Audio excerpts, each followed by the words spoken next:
राजधानी रे मातिछंती जमी जबरदखलकारी 3 जन को बांधिछि कमिशनरेट पुलिस इन्फोसिटी थाना निकटस्थ कीट छक निकट रहुतबा जड़े महिला घर को जबरदखल करने उद्यम करथिले 10 रु 15 जन दुर्बृत्त माने जेसीबी लगाई घर गेट पाचेरी भांगी दुर्बृत्त माने जबरदस्त टंका नेबा सहित धमक मध्य देउथिले एने इन्फोसिटी थाना रे अभियोग करथिले महिला जनक अभियोग पाइबा परे घटनास्थल रे पहुंची तदंत आरंभ करथिला पुलिस तेबे तदंत परे जे अपडेट रही 3 जन को गिरफ मध्य करा जायछि तदंतरु जना पड़िछि जे एमाने मृत व्यक्ति नारे पावर अटर्नी प्रस्तुत करी विभिन्न लोकंक सह एग्रीमेंट करी जमी बिक्री करुथिले।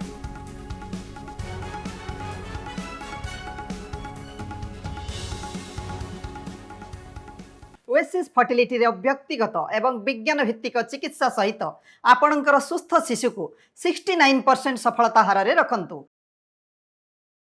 इन्फोसिटी थाना रे जने महिला आसिकी आमको काली गोटे रिपोर्ट देइथिले से फिट छकरे तांकर घर अछि आउ किछि व्यक्ति तांकर घर को माड़ी बसिबा को आउ तांकर जो पूरा एरिया अछि से एरिया को कब्जा करने से माने 2 तारीख आसिकी से माने उद्यम करिसंती आउ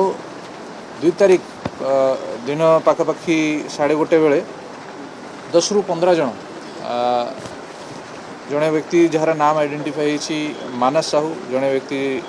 जार नाम होची नरू राउत आउ तांके संगे आउ 10-15 जन आसिकी जेसीबी लगाई कि पाचेरी भांगी गेट भांगी डरा धमका करी पैसा भी नहीं जाइछंती से माने महिला को धमक देइछंती कि से यदि घर छाड़ी जीवे नहीं घर को से माने डिमोलिश कर देबे।